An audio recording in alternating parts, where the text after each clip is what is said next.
Hi అండి, అందరికీ నమస్తే. ఈరోజు మన వీడియోలో రాగి లడ్డు అయితే చేశానన్నమాట. చూడండి, రాగి లడ్డు ఎంత టేస్టీగానో ఎంతో హెల్తీగానో ఉండే రాగి లడ్డు అయితే చేశానన్నమాట. ఇది ఎలా తయారు చేశానో చూపిస్తాను చూడండి. ఫస్ట్ అయితే స్టవ్ అయితే వెలిగించుకున్నాను, కడాయి అయితే పెట్టేసానండి. ఇప్పుడు 2 స్పూన్ నెయ్యి అయితే వేస్తున్నాను. చూడండి, నెయ్యి అయితే వేసాను. 1 కప్పు బొంబాయి రవ్వ అయితే తీసుకున్నాను.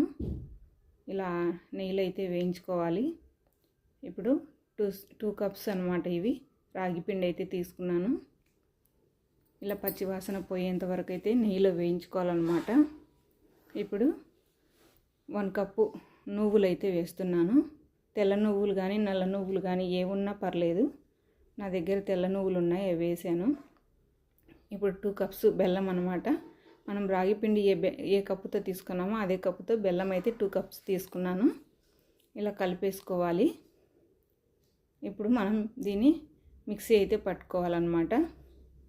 మిక్సీలో గ్రైండ్ అయితే చేసేసుకున్నాను.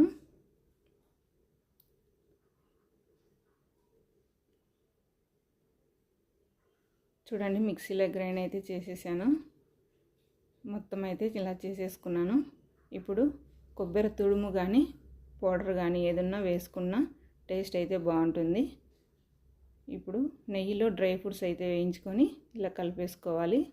మొత్తం ఇలా కలిపేసుకొని ఉండలు అయితే కట్టేసుకోవాలి. అంతే, రాగి పిండి లడ్డు సింపుల్గా ఈజీగా అయితే తయారైపోతుంది. ఇలా ఇవన్నీ వేసుకోవడం వల్ల మనం తినేటప్పుడు నాలుకకు అంటుకోకుండా చాలా ఈజీగా తినేటప్పుడు బాగుంటుంది. టేస్ట్ కూడా బాగుంటుంది.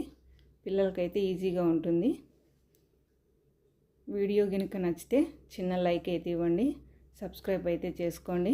చూడండి, రాగి లడ్డు ఎంతో టేస్టీగా ఎంతో హెల్తీ అయిన లడ్డు అన్నమాట. మీరు కూడా ఒకసారి ట్రై చేసి చూడండి. పిల్లలకు కానీ పెద్దలకు కానీ చాలా మంచిదండి ఈ లడ్డు. నా వీడియో కనుక నచ్చితే లైక్ అయితే ఇవ్వండి.